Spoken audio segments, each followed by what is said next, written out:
तो आज तारीख है 7 जनवरी। और 7 जनवरी के इंडिया के जितने भी लीडिंग न्यूज़पेपर्स हैं उन सब में से जितनी भी इम्पोर्टेंट न्यूज़ है अपन सब कवर करेंगे।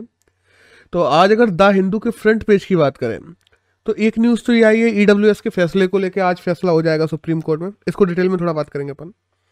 एक न्यूज़ आई है जो गवर्नमेंट ने एक पैनल बना दिया है कि जो सिक्योरिटी लैप्सेस अभी हुए हैं पीएम की सिक्योरिटी को लेकर उसके लिए आज 1 लाख से ज़्यादा कोरोना केसेस आ गए हैं। पिछले 6 महीने बाद ऐसा हुआ है दोबारा कि 1 लाख से ज़्यादा केसेस आए हैं। एक आई है रामकृष्ण मिशन को लेके कि उसका भी एफसीआरए का जो रजिस्ट्रेशन था वो कैंसिल हो गया है, तो इस पर भी अपन डिटेल में बात करेंगे। सॉरी। एक न्यूज़ आई है कोर्ट सेंसस को लेके, और एक आई है जो रशिया ने अभी कजाकिस्तान में अपनी सेना वगैरह भेज दी है उसको लेके। तो अगर पहली न्यूज़ की बात करें जो सुप्रीम कोर्ट के लेके आई है जो ईडब्ल्यूएस के फैसले को लेकर बेसिकली देखो हुआ क्या। हम देखते हैं 14 जनवरी 2019 को बिल पेश किया गया था ईडब्ल्यूएस कोटे वाला, और 17 जनवरी 2019 को पास हो गया था। 3 दिन में पास हुआ है। और जिस दिन वो पेश किया गया था उस दिन ऐसा कुछ नहीं था कि हाँ हम इतना रखेंगे या इतना रखेंगे, क्या होना चाहिए। 8 लाख का जो बेस है ईडब्ल्यूएस के लिए वो। अब जब कल अपने सोलिसिटर जनरल से पूछा गया कि तुम लोगों ने 3 दिन में कैसे कर लिया, ना तो कोई जांच की, ना पड़ताल की, ना कमेटी को भेजा, 3 दिन में कैसे फैसला कर लिया, तो इसका जवाब वो खुद भी नहीं दे पाए कोर्ट में। पहली बात तो ये है। और दूसरा, उस समय जब हुआ था अगर किसी को याद हो तो 2019 में तो इन्होंने खुद कहा था कि ओबीसी की क्रीम लेयर के हिसाब से हम लोगों ने 8 लाख रखा है, और अब बोल रहे हैं कि नहीं वो नहीं है, हम लोगों ने तो दूसरे क्राइटेरिया देखे थे। अब वही ये खुद की बातों में खुद ही फंस गए हैं। तो अब देखते हैं आज सुप्रीम कोर्ट क्या फैसला देती है। एक नेक्स्ट न्यूज़ है वो आई है रामकृष्ण मिशन को लेकर कि रामकृष्ण मिशन हो गया, टीडीडी हो गया जो त्रिमूल तिरुपति बालाजी की जो बेसिकली फाउंडेशन है वो, उसकी बात कर लें। हम लोग शिरडी के जो साईं बाबा हैं उनकी फाउंडेशन की बात कर लें जो मतलब चैरिटेबल फाउंडेशन है। इन सब के एफसीआरए के रजिस्ट्रेशन कैंसिल हो गए हैं। तो ये बहुत बड़े बड़े नाम है कुछ जिनके कैंसिल हुए हैं। तो अब देखना, अब इन लोगों ने बड़े बड़े ऐसे लोगों पे हाथ डाल दिया एफसीआरए। अब गवर्नमेंट पे एफसीआरए को लेके दबाव बनना शुरू हो जाएगा जहां तक हम, लेकिन अभी 3 महीने तक तो चल रहा है, फिर देखते हैं। और बेसिकली ये है कि एनुअल जो रिटर्न होता है उसको सही से फाइल नहीं किया था, इसी को चलते रामकृष्ण मिशन की कैंसिल की गई है। अब रामकृष्ण मिशन की थोड़ी बात कर लें तो देखो, विवेकानंद थे वो 12 जनवरी 1863 को पैदा होते हैं, हम लोग जानते हैं। यूथ डे भी मनाया जाता है 12 जनवरी को हमारे यहाँ। 1893 को विवेकानंद ने महाराजा अजीत सिंह के कहने पर अपने नरेंद्र से अपने नाम को विवेकानंद कर लिया था। और 93 में ही हम लोग देखते हैं वो शिकागो में स्पीच भी देके आए थे जो बहुत फेमस है। बाद में इन्होंने अपने गुरु के रूप में रामकृष्ण को चुना था, और फिर रामकृष्ण मिशन की स्टार्टिंग की थी रामकृष्ण परमहंस के नाम पर। और रामकृष्ण मिशन क्या करता था, वुमेन एम्पावरमेंट के बारे में बात करता था, यूथ के डेवलपमेंट की बात करता था, रोजगार की बात करता था, कामों की बात करता था, इन सब चीज के लिए। और बाद में हम बात करते हैं तो 1902 में जो बेलर मठ है बेसिकली वेस्ट बंगाल में है, वहां पे इनकी मृत्यु हो गई थी विवेकानंद की। और बाद में वेलर मठ कभी जाना हो तो देखना, वेलर मठ बहुत अच्छा बना हुआ है वेस्ट बंगाल में। और हम जानते हैं कि हाँ बेसिकली अगर रामकृष्ण परमहंस का मोटिव क्या है कि ये किस चीज़ को लेके काम करता है, तो हाँ कि हर रिलीजन का सेम मोटिव होता है। At the and her religion एक दूसरे से जुड़ा हुआ है, और एक इंसान को सर्विस देना गॉड को सर्विस देने के बराबर होता है। तो ऐसी कुछ स्पिरिचुअल बातें करता है अगर रामकृष्ण परमहंस की वो रामकृष्ण मिशन की बात करते हैं तो दैट्स ऑल। एक नेक्स्ट न्यूज़ है भाई ये रशियन ट्रूप्स को लेकर कि कजाकिस्तान में हम लोग देखते हैं नूर सुल्तान जो वहाँ की राजधानी है वहाँ तक ले जाने की कह दिया रशियन ट्रूप्स को कजाकिस्तान में। जो वहाँ के प्रेसिडेंट हैं जो मार्थ, उन्होंने पूरी छूट दे दी है रशियन को कि आओ और हमारे यहाँ शांति स्थापित करो, यहाँ तो दंगे मचे हैं। तो अब रशियन ट्रूप घुस गए हैं आराम से। और वही है कि बेसिकली फ्यूल प्राइस हो गई, अनएम्प्लॉयमेंट हो गई, डेमोक्रेसी लोग वहाँ पे चाहते हैं, डेमोक्रेसी नहीं है, इन सब चीज़ों को लेकर वहाँ पे दंगे चल रहे हैं बहुत ज़्यादा, अभी तो और बढ़ गए हैं। तो दैट्स ऑल। एक नेक्स्ट न्यूज़ आई है पेज नंबर 5 पे था हिंदू के, वो आई है ओपन रॉक म्यूजियम को लेके। अभी क्या है ना, इंडिया में पहला ओपन रॉक म्यूजियम है जो हैदराबाद में स्टार्ट कर दिया गया है। Union minister of state and science technology जो है जितेंद्र सिंह, उनके द्वारा इसको इनॉग्रेट कर दिया गया है। और बाय द वे इसको बनाने का पूरा श्रेय किसे जाता है, तो जो नेशनल ज्योग्राफिकल रिसर्च इंस्टीट्यूट है जो 1961 में बनाया गया था, उसने हजारों साल पुराने जो रॉक्स हैं मतलब एमपी से भी, यूपी से, छत्तीसगढ़ से, पंजाब से, जम्मू कश्मीर से, पंजाब, और इधर से हम लोग देखते हैं वेस्ट बंगाल वगैरह से भी, असम से भी कुछ जगह से मंगाए गए हैं, और इस रॉक म्यूजियम को बनाया गया है हैदराबाद में। That's all. एक नेक्स्ट न्यूज़ है वो आई है द हिंदू ग्रुप के बारे में कि अभी जो south Asia digital media award चल रहे हैं उसमें सबसे ज़्यादा अगर डिजिटल मीडिया के अवार्ड्स मिले हैं तो वो द हिंदू ग्रुप को मिले हैं, 5 अवार्ड मिले हैं। और इस अवार्ड की बात करें तो जो WAN वैन और इफ्रा नाम है इस अवार्ड सेरेमनी का। That's all. एक नेक्स्ट न्यूज़ है वो आई है इलेक्शन को लेकर। देखो अभी होता क्या है, जब भी इलेक्शंस होते हैं तो जो चुनाव कार्यालय होता है या हम लोग बात कर ले जो चुनाव आयोग होता है वो तय करता है कि एक बंदा जो खड़ा हो रहा है इलेक्शन में वो कितने रुपए तक खर्च कर सकता है अपनी कॉन्स्टिट्यूएंसी में प्रचार प्रसार के लिए। तो अभी तक लोकसभा के चुनाव में बड़े राज्यों में लिमिट 75 लाख थी जिसको बढ़ा के 95 लाख कर दी गई है, और छोटे राज्यों में लोकसभा में देखा जाए तो जो 54 लाख थी उसको बढ़ा के 75 लाख कर दी गई है।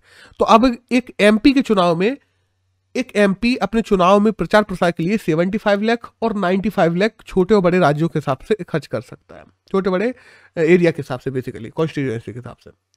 और यही हम लोग बोले MLA की, तो MLA पहले 20 और 28 लाख खर्च कर सकता था छोटे बड़े के हिसाब से, जो अब 28 और 40 लाख कर दी गई है।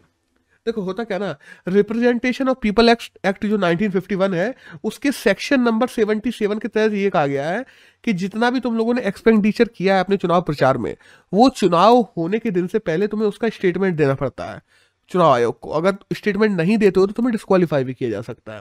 तो भाई ये कि अब लेकिन इसका भी फायदा चुनाव पार्टियां बहुत गलत उठाती हैं, क्योंकि वो उस एक्सपेंडिचर को जो पर्सनल एक्सपेंडिचर है एक बंदा जो खड़ा हुआ है उसने किया है उसको पार्टी एक्सपेंडिचर के रूप में दिखा देती हैं। तो वो इस पूरे क्लॉज से बच भी जाते हैं कई बार, क्योंकि लोग खर्च कर देते हैं प्रचारों में 4-4 करोड़ 20-20 करोड़ खर्च कर देते हैं। क्योंकि अभी हम लोग देख लो, अभी के पेपर उठा के देख लो, आज का ही पेपर देख लो, हर जगह तुम्हें BJP का ऐड मिलेगा, एवरी सिंगल फकिंग पेपर, हर जगह। और बाय द वे हम लोग बात करें कि 2019 में एक प्राइवेट बिल भी आया था। प्राइवेट बिल बेसिकली वो होता है जो किसी भी सरकार के मेंबर के द्वारा पेश ना किया जाए, एक प्राइवेट मेंबर के द्वारा, मतलब विपक्ष के द्वारा पेश किया जाए। तो 2019 में एक प्राइवेट बिल भी आया था जिसमें इस लिमिट को हटाने की बात की गई थी कि लिमिट ही हटा दो, जितना चाहे उतना खर्च करो। लेकिन फिर उस बिल को पास नहीं किया गया, तो लिमिट है। और इंद्रजीत गुप्ता कमेटी भी इस पे बनी थी। हम लोग देखते हैं लॉ कमीशन की रिपोर्ट भी आई थी 1991 में इस लिमिट को लेके।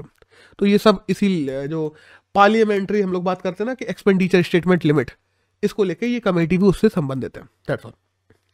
एक नेक्स्ट न्यूज है वो आई है नॉर्थ कोरिया को लेके कि नॉर्थ कोरिया ने एक हवासोंग 8 नाम की हाइपरसोनिक मिसाइल का टेस्ट किया है। अभी तक केवल USA, रशिया और चाइना पे ही हाइपरसोनिक है और अब नॉर्थ कोरिया पे भी हो गई है। बाय द वे हम लोग जब हाइपरसोनिक की बात करते हैं, साउंड की स्पीड से तकरीबन 5 से 8 गुना ज्यादा तेज चलने वाली मिसाइल को हाइपरसोनिक कहा जाता है। इसको बहुत मुश्किल हो जाता है ट्रेस करना और बहुत मुश्किल ही इसको पकड़ना हो जाता है। तो और सुपरसोनिक तकरीबन 1.5 से 2 गुना तक तेज चलती है, 1.5 से 5 गुना तक तेज चलती है बेसिकली, अगर हम लोग साउंड की स्पीड से बोलते हैं। तो हाइपरसोनिक उससे भी कई ज्यादा होना है। और ऐसा नहीं है कि भारत इस पे काम नहीं कर रहा, भारत भी हम लोग देखते हैं मिशन शक्ति के तहत हाइपरसोनिक पे काम कर रहा है, बट अभी तक हम लोगों ने ऑफिशियली ये डिक्लेयर नहीं किया है कि हम लोगों ने बना लिया। एक नेक्स्ट न्यूज है वो आई है पाकिस्तान की फर्स्ट फीमेल सुप्रीम कोर्ट जज को लेके। तो जो आयशा मलिक है वो पाकिस्तान की फर्स्ट फीमेल सुप्रीम कोर्ट जज बन गई हैं। और बाय द वे अगर हम लोग इंडिया की बात करें ना, इंडिया से कंपेयर करें तो इंडिया की फातिमा बीबी थी, वो 1989 में ही फर्स्ट हमारी सुप्रीम कोर्ट की जज बन गई थी। और इस समय बात करें तो हमारी सुप्रीम कोर्ट में 4 महिला जज हैं। एक तो इंदिरा जी हैं, हेमा जी हैं, बेला जी हैं और एक BV नागराजन है। और by the way BV Nagarajan और ज्यादा जरूरी हो जाती हैं क्योंकि 2027 में BV नागराजन हमारे इंडिया की पहली CJI भी बन जाएंगी, महिला CJI। एक नेक्स्ट न्यूज है वो आई है PM FME स्टोर्स को लेके। बेसिकली जो हमारी MSME इंडस्ट्री है उसके द्वारा PM FME स्टोर शुरू किए गए हैं नाफेड के साथ में मिलके। ये क्या करेंगे, जो क्षेत्रीय फल हैं, क्षेत्रीय उत्पाद हैं, किसी क्षेत्रीय आधार पे कहीं पे कारपेट बनाए जाते हैं, कहीं पे कोई क्षेत्रीय स्पेशल फल उगता है या कोई स्पाइसेस उगते हैं, तो उन सबको ऑनलाइन प्लेटफॉर्म पे उपलब्ध करवाएंगे। That's all. एक नेक्स्ट न्यूज है वो ये है SAAR स्कीम को लेके। ये स्मार्ट सिटी के अंतर्गत शुरू की गई है। SAAR का फुल फॉर्म है smart city and academic towards action and research. Basically ये है कि स्मार्ट सिटी में और ज्यादा एकेडमिक्स को जोड़ना, एकेडमिक रिसर्चेस को स्मार्ट सिटी में, स्मार्ट सिटी जो प्रोजेक्ट चल रहा है उसमें इंप्लीमेंट करना, जिससे स्मार्ट सिटी प्रोजेक्ट को और ज्यादा अच्छा किया जा सके। That's all. तो हमें पता होना चाहिए कि जो SAAR मिशन है SAAR वो किसके अंतर्गत आता है, उससे ज्यादा कुछ नहीं। एक नेक्स्ट न्यूज है वह ये उड़ीसा के निर्भय कैंपेन को लेके, कि उड़ीसा की जो गंजम डिस्ट्रिक्ट है उसने निर्भय कैंपेन के अंतर्गत बाल विवाह से मुक्त जिला बन गया है निर्भय, वो गंजम डिस्ट्रिक्ट। अब देखो ये सुनने में बहुत अजीब लगता है कि बाल विवाह से मुक्त, बाल विवाह तो ऑलमोस्ट हर जगह नहीं, कहीं नहीं होते, लेकिन अगर हम लोग नेशनल फैमिली हेल्थ सर्वे के डाटा के हिसाब से भी ले लें तो हमारे देश में आज भी 30% शादियां 18 साल से पहले हो जाती हैं, और 30% जितनी भी शादी होती है तो हर तीसरी शादी ऑलमोस्ट 18 साल से पहले छोटी बच्ची की हो रही है। और वही हम लोग बात करते हैं कि तकरीबन 8% महिलाएं जो प्रेग्नेंट होती हैं, हर 10 में से एक महिला जो प्रेग्नेंट होती है वो 15 से 18 साल के बीच की लड़की होती है। तो हम लोग अंदाजा लगा सकते हैं कि कितनी ज़्यादा हालत अभी भी ख़राब है, क्योंकि हम जानते हैं पॉवर्टी में भी 30% हमारी जनता इस समय जी रही है। अगर हम लोग लिटरेसी की बात करते हैं तो लिटरेसी में भी हमारी 62.8% है, और काफ़ी लोगों पे लिटरेसी रेट भी हमारे यहाँ की काफ़ी कम है देखा जाए तो ग्लोबल स्टैंडर्ड्स के हिसाब से। तो जब इन सब चीज़ों को देखते हैं तो हमें समझ में आता है। और हाँ, जब हम बाल विवाह की बात करते हैं ना तो हम दिल्ली, मुंबई, हैदराबाद, कलकत्ता ऐसे बड़े शहरों की बात कर लो ना, यहाँ तक बाल विवाह के केसेस ऑलमोस्ट हर ईयर आ ही जाते हैं एक दो। तो बस हमें याद रखना है कि गंजम डिस्ट्रिक्ट ऐसी बन गई है जिसने जो बाल विवाह मुक्त जिला बन गया है, जो कि उड़ीसा का है। That's all. एक नेक्स्ट न्यूज़ है वही है गुजरात को लेके, कि एक standard startup and innovation policy SSIP 2.0 launch कर दिया गया है गुजरात में। ये पहले से भी चल रहा था, इसका दूसरा संस्करण है ये। और ये एक काइंड ऑफ मिशन है जिसके तहत जो 10th और 12th वाले जो बच्चे हैं उनको स्टार्टअप अपना खोलने के लिए फंडिंग दी जाती है सरकार के द्वारा। और बाय द वे ऐसा ही एक same mission almost Gujarat government को देखते हुए दिल्ली सरकार ने भी कुछ दिनों पहले शुरू किया गया था दिल्ली सरकार के द्वारा भी, और वो दिल्ली में भी चल रहा है।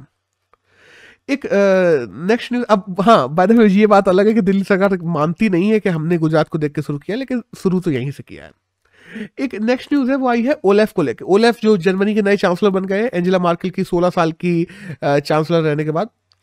तो ओलेफ और कल हमारे पीएम मोदी है, उन दोनों में आपस में वार्ता हुई है आपसी बायलैटरल ट्रेड्स को बढ़ाने के लिए। तो बस बेसिकली हमारा लार्जेस्ट ट्रेड पार्टनर है, जब भी हम लोग यूरोप की बात करते हैं जर्मनी, तो आपसी बायलैटरल ट्रेड को अगले 10 सालों में दुगुना करने की बात की गई है ओलेफ के द्वारा। अब देखते हैं, बात बहुत कुछ हो जाती है, होता कुछ नहीं है, देखते हैं होता है तो। एक नेक्स्ट न्यूज आई है नेशनल यूथ फेस्टिवल को लेके, जो कि पौंडीचेरी में इस साल मनाने की कहा जा रहा है। तो बस यही छोटी सी न्यूज थी।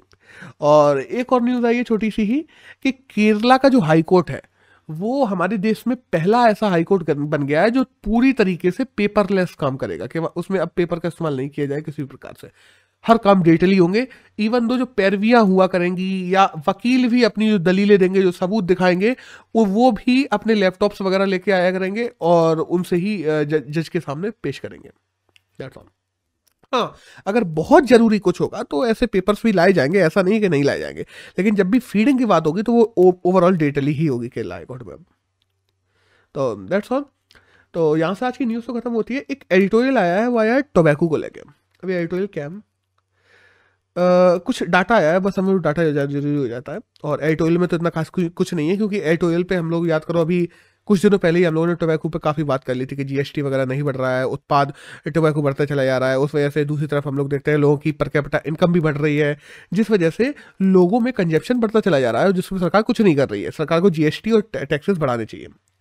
इसमें एक चीज़ और दी गई है कि टोबैको से हम लोग जानते हैं कि 13 लाख जो इंडियंस की बात करते हैं वो हर साल मर जाते हैं केवल टोबैको खाने की वजह से, 13 लाख। और वहीं हम लोग बात करते हैं तो तकरीबन 1,77,340 करोड़ रुपए का इकोनॉमिकल बर्डन पड़ता है इंडिया पे, जो हमारी जीडीपी का तकरीबन 1% है।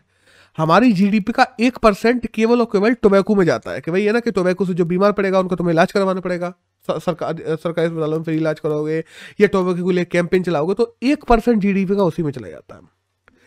और वहीं हम लोग बात करना कि तकरीबन 27 करोड़ लोग हैं जो इंडिया में टोबैको का सेवन करते हैं। और हाँ, जब मैं बात करता हूँ कि 27 करोड़ लोग हैं तो इनमें 8.5% ऐसे लोग भी हैं जो स्कूलों में पढ़ रहे हैं, मतलब बच्चे ऐसे हैं जो टोबैको खा रहे हैं, ऑलमोस्ट 9%। अब यहाँ पे वही बात फिर से आ जाती है कि प्राइस मैनेजमेंट करने की जरूरत है और टैक्स को बढ़ाने की जरूरत है। टैक्स बढ़ाई जाए, टैक्स बढ़ाने की बहुत जरूरत है, और लगातार ये चीजें पेपरों में आ रही हैं, हम लोग देख रहे हैं। क्योंकि टोबैको पे हम देखते हैं पिछले 5 सालों में 1 रुपया नहीं बढ़ाया गया है, और जब तुम प्राइस नहीं बढ़ाते हो, प्राइस स्टैग्नेट रहती है, तो उस चीजों के कंज्यूमर बढ़ने लगते हैं। और कंज्यूमर सीधी सी बात है, और हमारे समाज के लिए तो ये बहुत बुरा है, क्योंकि टोबैको के हेल्थ पे क्या असर पड़ते हैं वो किससे ही छुपे हुए हैं। अब हम लोग बात कर ले कि प्राइस की, तो प्राइस में एक दिक्कत आ जाती है कि प्राइस तुम बढ़ाओगे तो, लेकिन तुम्हें टैक्स मेजर्स को भी अच्छे से संभालना होगा, क्योंकि कंजप्शन तुम कम करने के लिए टैक्स बढ़ा दोगे, कंजप्शन कम हो जाएगा फॉर श्योर, लेकिन इलिसिट ट्रेड भी बढ़ जाता है जब तुम किसी भी चीज की प्राइस बढ़ाते हो तो। क्योंकि हम ये देखते हैं कि भारत के आसपास के देशों की बात करते हैं, बांग्लादेश की बात कर लो, म्यांमार की बात कर लो, श्रीलंका की बात कर लो, वहां टबैको कंपेरेटिवली अभी ऑलमोस्ट इंडिया के बराबर चल रहा है, और इंडिया में हाइक करने की तकरीबन 40% रुपए हाइक करने की बात की जा रही है टोबैको प्रोडक्ट्स में। अगर ये किया जाता है तो जस्ट इमेजिन वहां से ये चीजें आने लगेंगी हमें। और इवन दो जो टैक्स पोटेंशियल है, वे पोटेंशियल जो टैक्स इनकम है जो बढ़ रही है, उस पर भी हमारे नुकसान पहुंचेगा। तो अभी क्या करने की जरूरत है, हमें टैक्स एडमिनिस्ट्रेशन को संभालने की जरूरत है, हमें एक रेगुलेटरी फ्रेमवर्क बनाने की जरूरत है कि हम इन चीजों को रेगुलेट कैसे करेंगे। इवन दो जहां पे स्टॉक होता है, जो लोग उत्पाद करते हैं, जो लोग सेवन करते हैं, हर चीज के लिए एक सोशल एक्सपेंडिचर, हम बात करते हैं ना कि सोशल एक्सपेंडिचर जो हो रहा है टोबैको को लेकर, उसको हमें कम करने की जरूरत है, और सोशल अवेयरनेस बढ़ाने की जरूरत है। कैंपेन चलाने से अवेयरनेस नहीं बढ़ते हैं, बढ़ते हैं अवेयरनेस सामाजिक विकास से। उन चीजों को करने की जरूरत है। हमें गवर्नेंस को गवर्नेंस को हमारी कमिटमेंट करना होगा कि हाँ, हमें समाज से टोबैको को खत्म करना है। क्योंकि जब तक तुम एक बात कही जा रही है ना कि पॉलिटिकल इंटरेस्ट कुछ चीजों में नहीं होता है, जिस वजह से गवर्नमेंट उन चीजों में जाके लैग कर जाती है।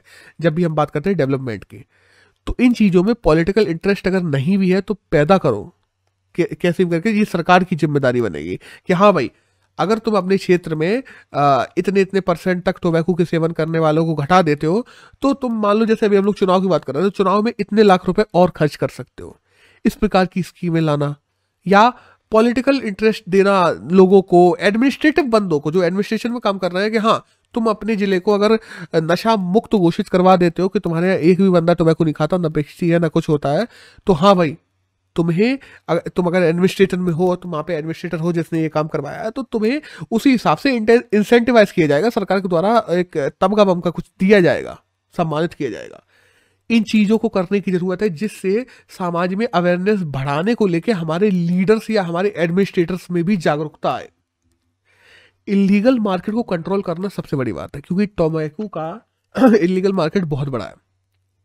उसको कंट्रोल करने के लिए एक फ्रेमवर्क की जरूरत है। इवन तो ऐसा ही नहीं कि फ्रेमवर्क हमें ही बनाना है, एक WHO framework convention on tobacco control भी है, जिसपे इंडिया ने साइन करके रखा है, बट इंडिया आज तक उसे इंडिया में इंप्लीमेंट नहीं कर पाया है। तो हमारी सरकार अगर उसे भी इंप्लीमेंट करवा देती है तो भी एक बहुत बड़ी बात हो जाएगी।